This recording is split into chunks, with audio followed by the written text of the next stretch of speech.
Hello everyone, welcome back to a couple of new card tutorials this month. And yes, we're already in October, hard to believe.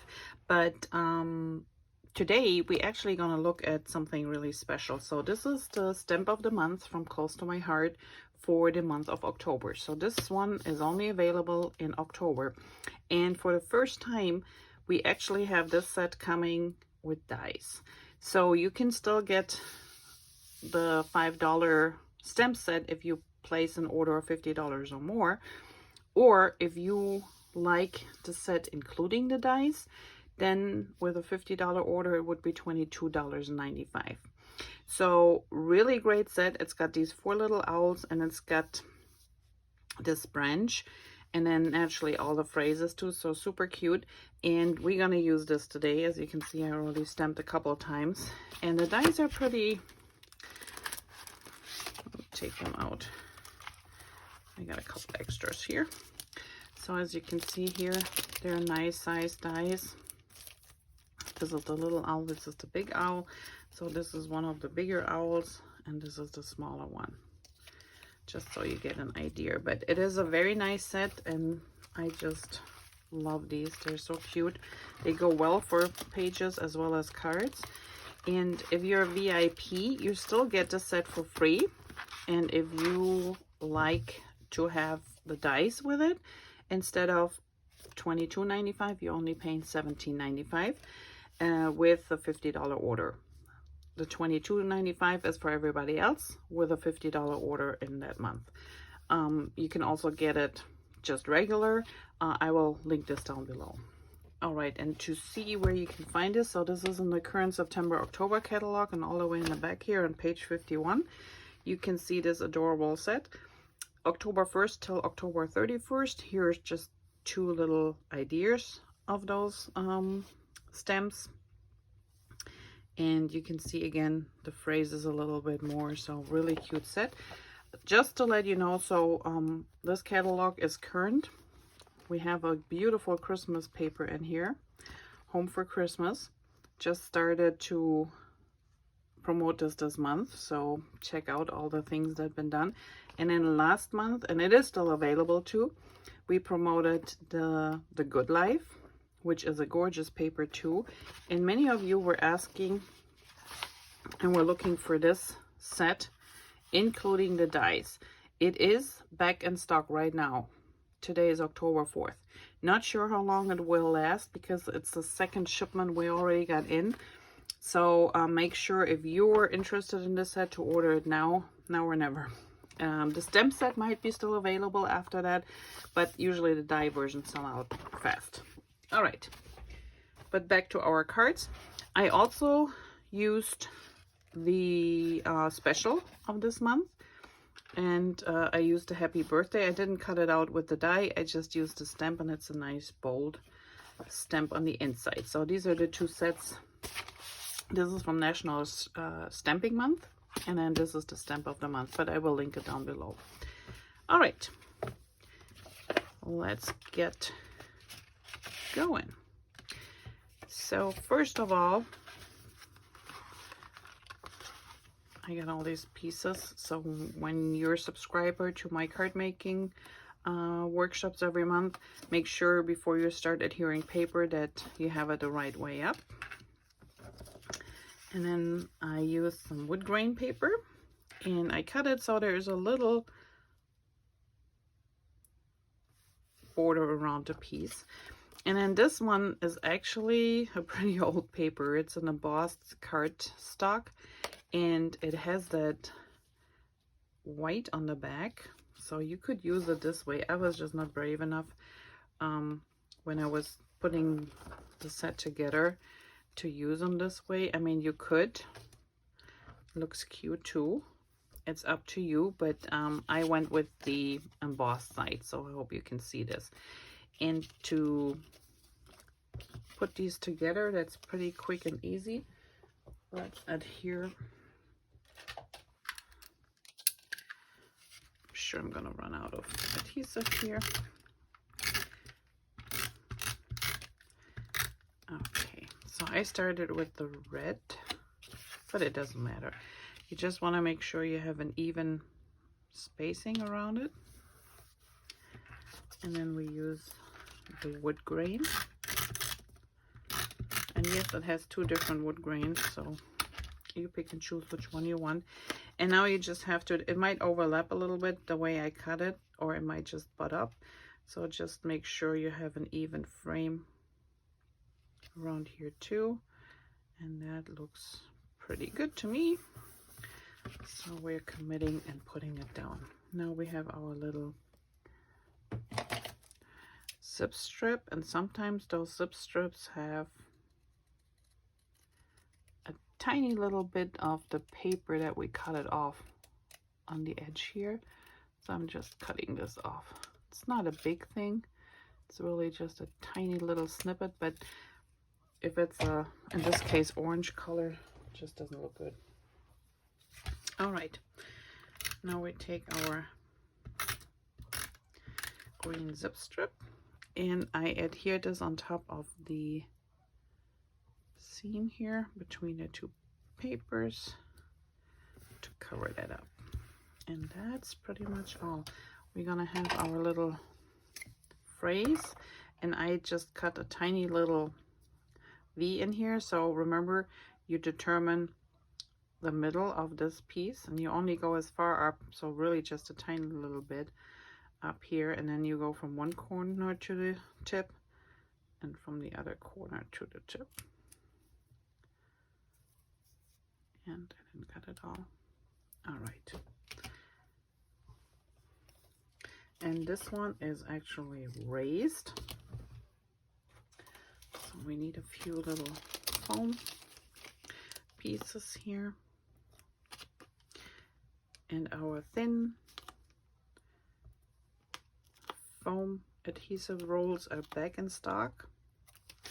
Mine are on the way, so make sure to order them.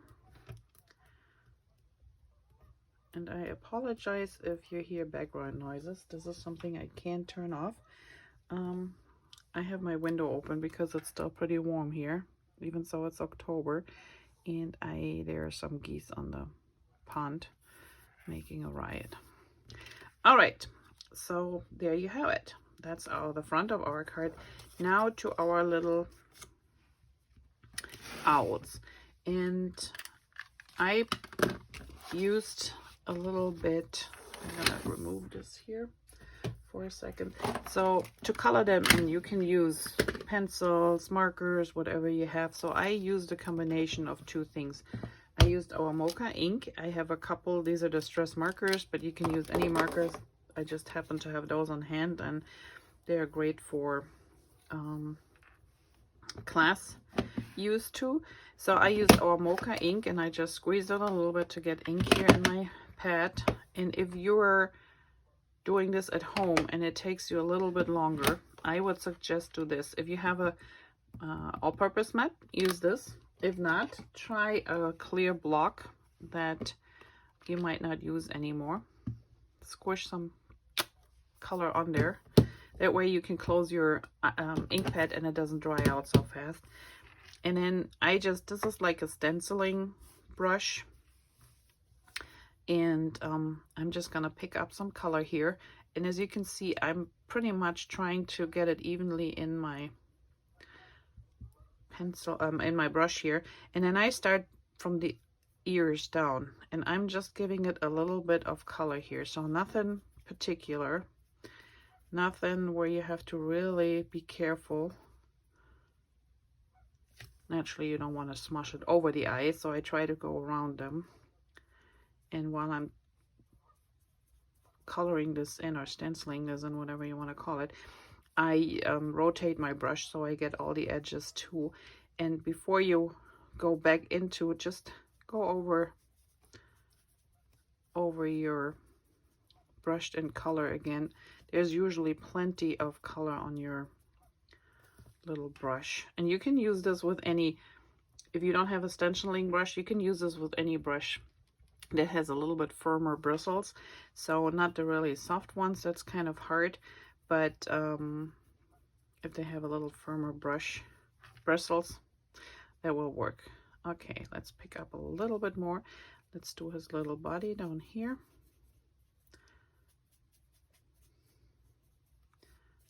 And it doesn't matter if there's a little bit ink more on one side than on the other. So this is how he would look like. And then you can always go back and say, hey, I want this a little bit darker. But as you know, the ink will dry a little bit lighter, but I think that's fine. I just try to leave those eyes without color, so they pop better. Okay, now we have the bigger one. And I'm doing the same thing here. Just trying to get lots of ink on here, but also distributing it, well, to put it all evenly in the in the brush. I know I had 2 coffees this morning, but I guess it wasn't enough. All right, now we go on the side here, and again, try to stay away from the eyes. We want to keep them white.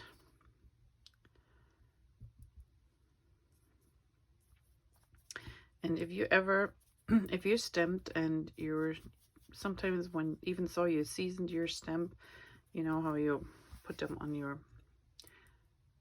skin a little bit, clean them before you use them. Try to use them with some light ink first, stamp it off a couple of times, then go into the darker ink, stamp it off a couple of times until you see that it's coming out in a nice, even impression. So, but sometimes you still might end up with little pieces that are not gotten down quite, and if you don't have a MISTI, a stamp position or anything like this, you can always go back with a black fine tip pen, and I will show you this in a second. Get his little wings. I think he is done too. All right, let's do the tree. And the tree, I'm really just going down. You don't have to push hard. It's really like you have a brush in your hands, you know, like you wanted to color something in. So, and then I also did the leaves a little bit, and I just started from the inside of the leaf and then smushed it out a little bit. It's not perfect in here, so there are white spaces, but I think that is fine because it just makes it look more natural. So as you can see here, there's still some white, so that's pretty much instant shading too. And then that would be it. So as you can see, this is plenty of ink. And if you have multiple ones, you just keep using them. And I have to clean this up. I just use a wet rag and clean it up when I'm done. I forgot mine. All right. Now for the coloring. So again, I did not do anything spectacular here. I'm using the brush tip, and I'm just gonna flick it up a little bit. And again, I'm not coloring it in all the way, I'm just flicking it up. And if there's a little bit white on top, I just leave it. That gives it more character, and it works better with my, naturally the little ones, no question. But then also, as you can see here, I got a little bit of the brown ink, but it doesn't matter when you go over with these little guys here. You just color it in. Okay, this is the red, so we go in between here, do these ones, same thing, just flicking it up, really light-handed. And if you are practicing coloring those in, try to do it the old-fashioned way, where you color everything in from line to line, and then try to do it like I do. Okay. where were we? I had to close the window because now the garbage is coming. Yeah, so if you coloring in, just try and do two versions. One where you color everything fine and neat in, and then one where you just leave like I did here with the flicking. You can see there is still white to be seen, and see what you like best. I like this one better because it just looks more natural to me, but you might like the entire thing colored in. That's up to you. So this one I do this too, and then I did little flicks here too. And you can do this with any of your markers. Okay.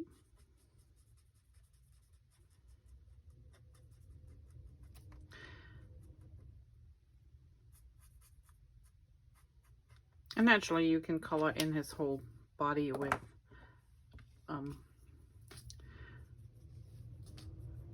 a marker if you wanted to, but for me this was fine here.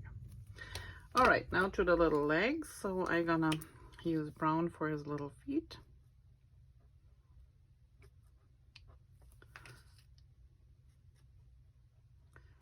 And then I have like a, what is this called? Victorian velvet. So like a mauve kind of pinkish for his beak. All right, so yeah, and if you ever missed a little bit or the black is not as dark as you wanted, just use one of these little journaling pens with a fine tip and go back in and just go over it. Like, let's see here, this corner. It's often not a lot, but it sometimes just makes the difference. So to me, those two are colored in. And now the last thing I did with this one, I didn't color in all the leaves, but I did a couple, and I did the same thing. So I'm just flicking here and leave white in between. So, you know, don't color them all in. And I just leave a couple. So as you can see here, you know, some are brown and there's white still seen, so I don't cover them all the way, just to give it a nicer look. Okay, and that's pretty much all we need to do for this coloring process, which is fast and easy. And this one, actually, you could put this down here this way too, coming from that side. So I have mine on this side. Whatever you want to do, what works for your layout. And then this one is flat on here. And I just had it go all the way to the wood grain paper. And then my little owl is also flat.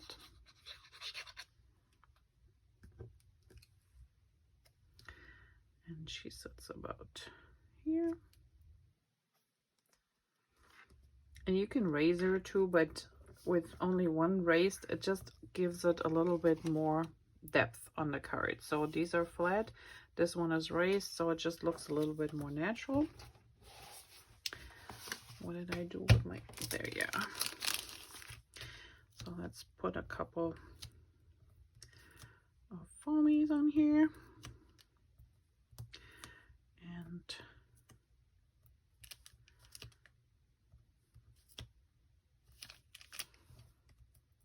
remove the backing.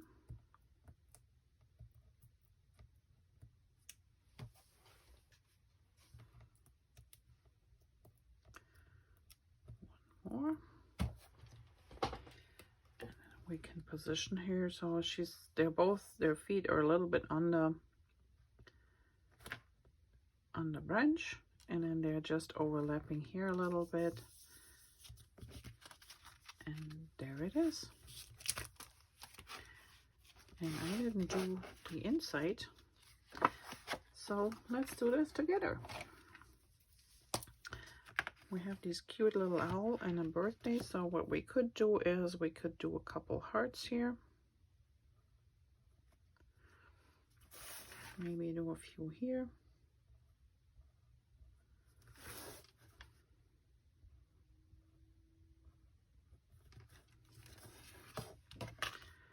And then we put our line in.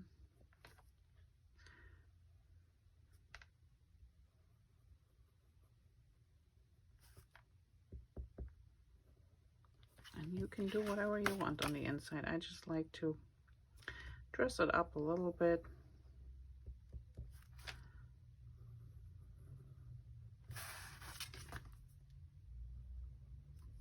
And this one's going to be purposely wonky, so it's not straight, but if you have a problem with that, just use a ruler. If you wanted a straight line, that is fine too. All right, so here you have it. That is our first card for this month, using the super cute stem set of the month with the matching dies. So if you get the set, I would get the dies too, because it's really worth it and they're super cute. And then we also used from the National Stamping Month the Happy Birthday. This is also a great set, so it's got these in a die, or you can stamp it on their own like we did on the inside, but you also have these little phrases that have backing, you know, for stamping in the back, which is nice. And you can put those on little strips and just add them to it if you needed to. It's your day with all my heart, just a little note to say. So they go with the big wordings, and I really like this set, and I will link it down below too. So I hope you enjoyed this little tutorial and the coloring technique. If you want to see more of my videos, please don't forget to subscribe and leave me a comment, because that helps me and my channel with YouTube. Otherwise, I will see you back next week with another card tutorial, and until then, happy crafting. Bye bye.